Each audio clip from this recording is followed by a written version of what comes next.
Қайталай берме, мектепте жоқ дейді ғой. Ары қарата басқасын айтыңдар. Айтылмаған сөз айтыңдар.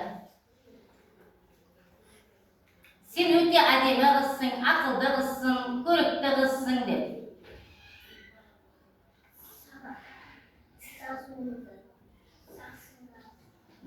Енді сен айт. Сезім айтасың ба? Сезім айт.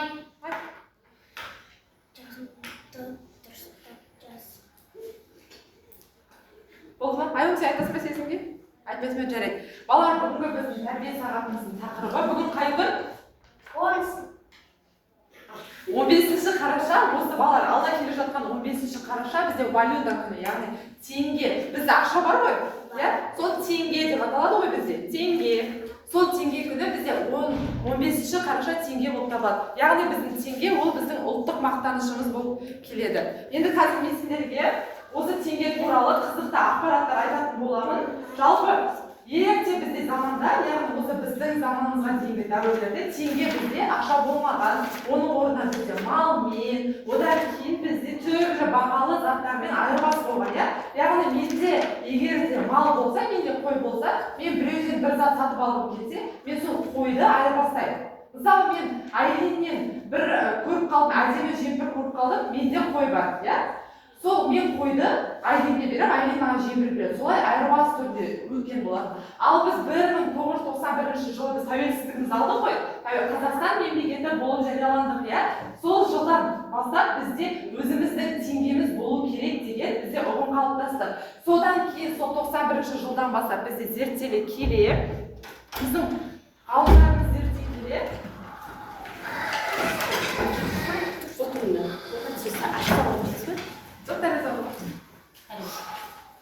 зерттей келе бізде, қараңдар, 1993 жылы, қай жылы? 1993 жылы 15 қараша күні бізде ең алғаш Қазақстан Республикасының ұлттық валютасы теңге пайда болған болатын. Бізде ең алғашқы теңгелер, ол қазір сендерге көрсетемін. Бізде ең алғашқы теңгелер ол біздің ақын жазушыларымыздың, түрлі ғұлама ғалымдарымыздың суреттерімен берілген теңгелер болып пайда болған болатын. Одан кейін бізде теңге бірнеше рет өзгеріске енді, сол бірнеше рет өзгеріске енді, яғни 1990 жылы пайда болса, 2000 жылы бір өзгеріске енді, 2010 жылы, 2020 және де осы 2025 жылы жаңадан теңге айналымға шығып жатыр, ауысып жатыр, иә? Және де бізде теңге атауы ол көне түркі тілінен аударғанда өлшем деген мағынаны білдіреді. Сонымен қатар бізде бұрынғы заманда тиын бар ғой, қазір өзіміздің қолымыздағы тиын. Сол тиын ол жерде бізде болмаған. 93 жылы бізде барлығы қағаз ақша түрінде шыққан. Одан кейін барып қана бізде теңгені, яғни қағаз ақшаны тиынға айналдыру шешімі қабылданды. Яғни бізде ең алғашқы пайда болған тиын, ол бізде қандай теңге екен? Тиын екен? 1 теңге, яғни 1 теңге бізде қола түстес алғашқы металл тиын болып келеді. Және де бізде осы Қазақстан теңгесінің алғаш суреттеген суретшілер, ол бізде Меңдібай Али, Тимур Сүлеймен және Хайролла Ғабдалилов болған болатын. Енді балалар, қазір біз сендерге осы теңгені түсіну мақсатында пазл ойын ойнайтын боламыз. Бұны жұппен орындайсыңдар бірге. Қазір мен сендерге таратып беремін.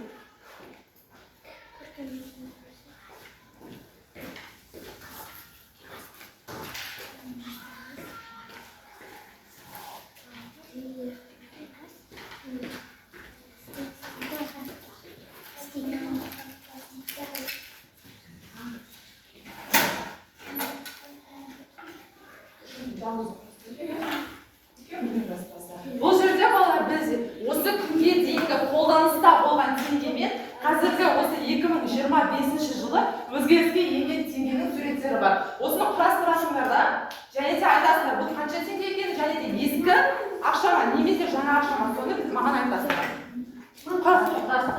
Құрастыр. Бір сурет құрастырып шығу керексің, екеуің бірге құрастырыңдар. Ортаға қойыңдар. Ортаға қойыңдар да бірге пазл құрастырасыңдар. Сөйтіп құрастырасыңдар. Бір-біріне қосып.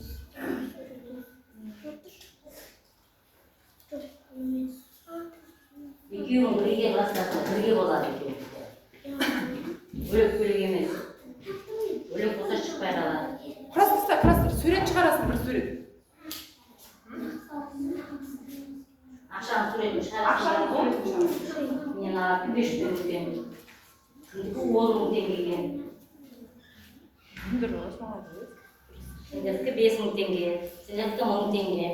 Сендердікі де 10 мың теңге екен. Сендердікі 5 мың екен. Кім бірінші құрастырады екен? Әдемі қылып құрастыру керексіңдер. Кәдімгі дәу теңге шығады. Әлі құрастыра алмай жатсыңдар. Сендердікі 20 мың екен. Ой, ең құтты сендердіңдер ғой. Ақшаларың көп қой.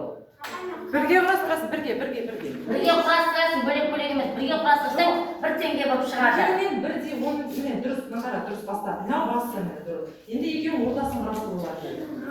Ортасын екеуің қоссаңдар 1 теңге шығады. 2 мың теңге құрастырыңдар. Дәу теңге ақшаларың болып шығады. Дұрыс емес пе? Кетіп тұрған жоқ осы өлең оңға. Кім кетіп тұрған жоқ оңға.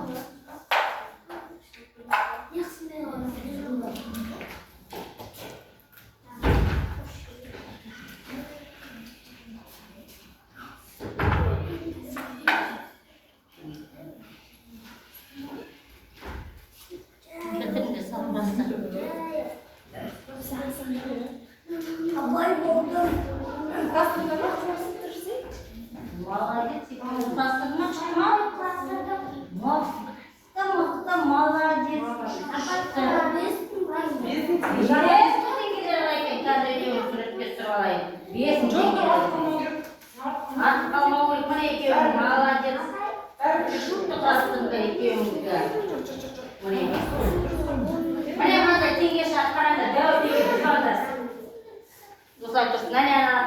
Бірдей болып шығады екен. Құрастырыңдар. Міне, мына екеуінің де 10 мыңы шықты. Кәне түзіп отыр қолыңды түзіп қой екен түрім. Құтты екен, мұны 10 мың теңгелер алады. Ане.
Мына жерде тұрсын. Тез. Мен аналатын едім көрсең? Ойыншық алатын дұрыс, аяғын сен? Тез. Бақ аласың. Сендерде қанша теңге бар, ағай, балалар? 2000 теңге бар, иә? 2000 теңгеге не алар едіңдер өздеріңе? Тез.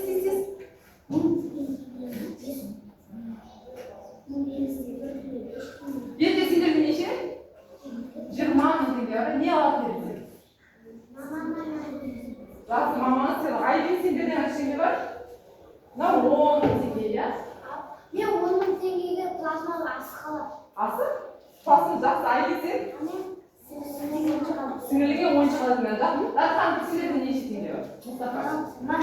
10 теңге бар, не алатын дегендер бар? Ручка, Дархан? Мен дәптер алатын едім. Дәптер жақсы, айлесен? Кім? Мұхамеджан, сендерде неше теңге бар? Жоқ, неше теңге бар? 5 теңге бар. Не алатын дегендер?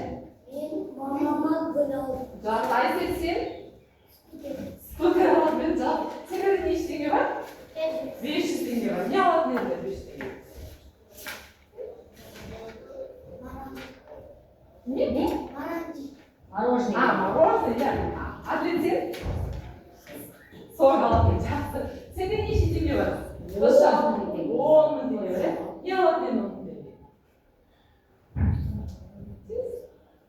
Не алатын еді Бауыржан 10 мың теңгеге?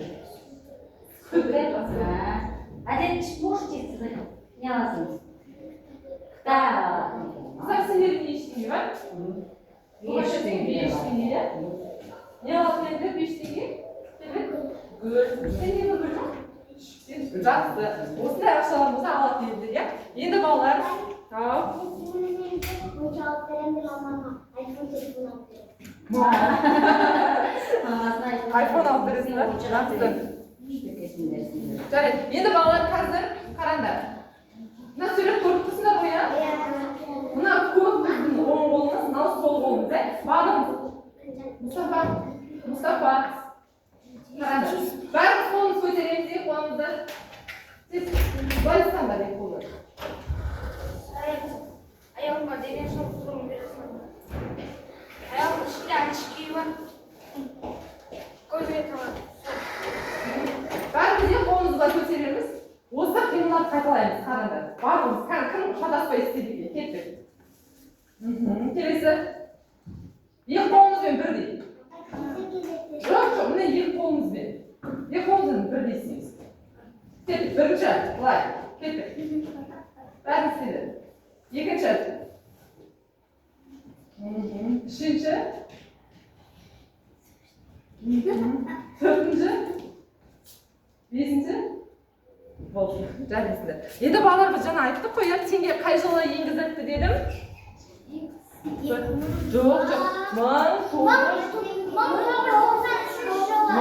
1993 жылы енгізіліпті. Одан кейін қай жылы өзгеріске ұшырады дедім? 2000 жылы. Одан кейін қазіргі жаңа теңге 2025-те. Енді қараңдар, мына жерде түрлі теңгелер жатыр. Осыны сендер қазір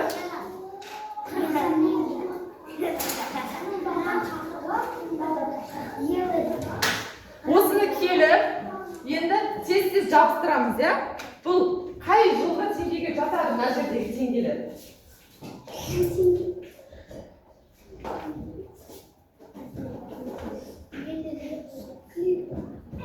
Кел, кім сезімнен бастаймыз ба? Сезім кел. Мына жерден бір теңгені таңдап ал да, сол қай теңгеге? Тез аласың. Бұл қай жылғы теңге? Қазіргі 2025 жылы шығып жатқан теңге, иә? Тағы кел. Айлен, тез. Қай теңгені аласың? Бұл қазіргі теңге, 2025 жылы қолданысқа енген теңге. Тез ал. Біреуін ал. Бұл 10 мың теңге қай жылғы? Қазір қолданамыз ба бұл 10 мың теңгені? Ja, қазір қолданамыз. Қазір бұл қолданыстарының қызыл 10 мың теңге бар. Қазіргі қолданысқа енген. Кел бақы.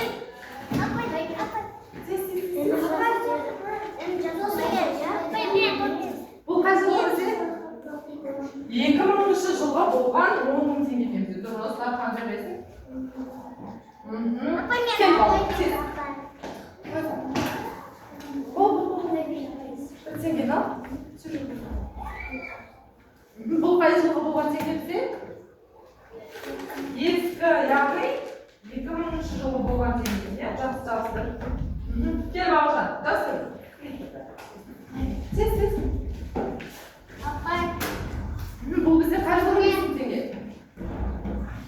Ya eski 2000 жылы қолданысында болған 5 теңге, ya қазіргі уақытта. Кел Мұстафа. Бұл бізде? Жоқ, қазіргі жаңа қолданысқа енген 2000 теңге, ya. Ол қай жылы енді бізде жаңа қолданысқа? 2025-те бізде теңге ауысты, ya. Жақсы. Кел ағай. Жақсы. Бұл бізде? Дұрыс, ескі. Ана кел.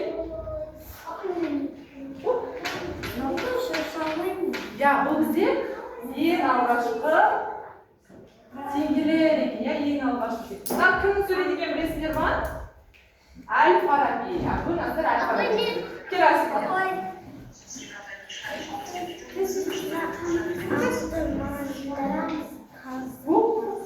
Бұл бізде жаңадан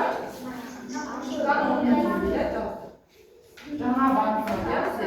Жақсы. Кел дұрыс. Апай тут мен қайын.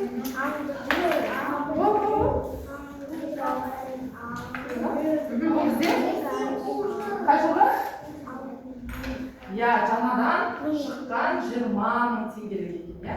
Кел Махамбетжан.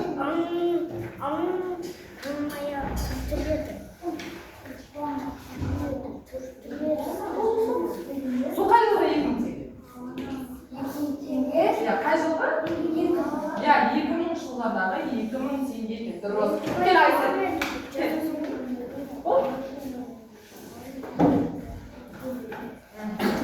Бұл бізде ескі, яғни ең алғашқы шыққан теңгелер екен. Бұл жерде кімнің суреті бар? Шоқан Уәлихан. Шоқан Уәлиханның суреті, ya. Кел Әділ.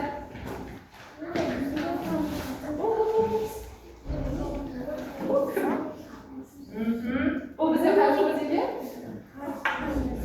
Ескі, ya. Ескі теңге. Бұл жерде кім? Құрманғазы. Кеші Құрманғазы. Келмет кел.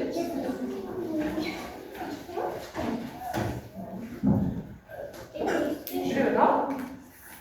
Бұл бізде қай жылғы? Ескі, ya. Бұл жерде кімнің суреті тұр? Бұл кім?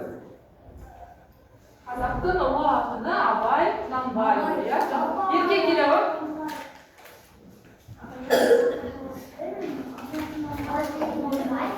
Жүрегін ал.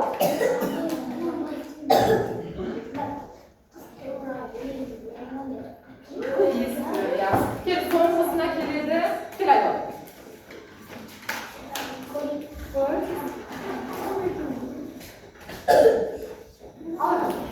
Бұл бізде қай ақша? Қай жылғы ақша?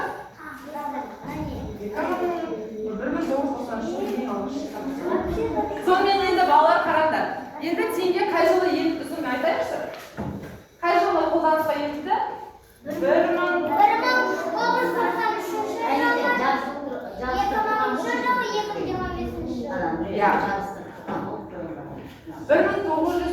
жыл қай күні? 15 қараша. Осы күнді ұмытпаймыз, ya. 15 қараша күні 1990 жыл ең алғашқы бізде теңге қолданысқа енді. Енді қазір балалар біз сендермен я жоқ ойынын ойнайтын боламыз. Апай я жоқ деп айтып Я жоқ деп айтасыңдар. Мен сендерге сұрақ қоямын, сендер я және жоқ деп айтасыңдар. Екеуің білесің. Я жоқ деп. Қазір ашып алайын.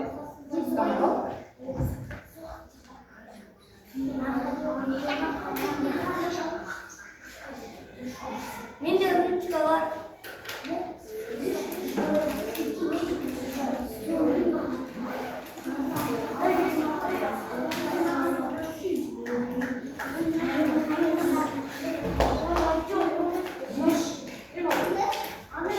Тыңдашы бері қарады. Енді мына жерде мынандай сұрақ бар. Я немесе жоқ деген сөздерді айтамыз. Қараңдар. Қазақстандағы монета, яғни тиындардың номинаттары қандай? 1 теңге, 2 теңге, 5 теңге, 10 теңге, 20 теңге, 50 теңге, 100 теңге, 200 теңге. Осындай тиындар бар ма бізде, жоқ па? Бар. Ой, дұрыс екен. Келесі. Мына банкноттар бізде қай жағынан белгіленген 10 мың теңгеге? Бұл қар барысы дейді. Я немесе жоқ? Қар барысы, я бізде бұл. Келесі. Мынау бізде қандай? Бұл бізде қай теңгелер? Ескі ең алғашқы шыққан. Енді бізде қағаз ақшалар мынандай дейді. 500 теңге, 1000 теңге, 2000 теңге, 5000 теңге, 10000 теңге және 20000 теңге. Дұрыс па, дұрыс емес па? Дұрыс, иә бізде. Мынау банкнотта жаңа айттық қой, 1 теңге көрсетеді. Әбу Насыр Әл-Фарабидің суреті бар деді. Дұрыс, иә? Яғни енді бала ұмытпаймыз да теңге қай жылы енгенін? 1000. Жоқ, ең алғашқы енген айтамын. 1993 жылы.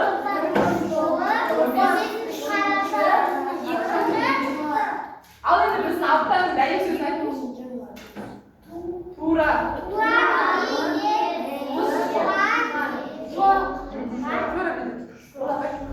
Би деген кім екен? Би деген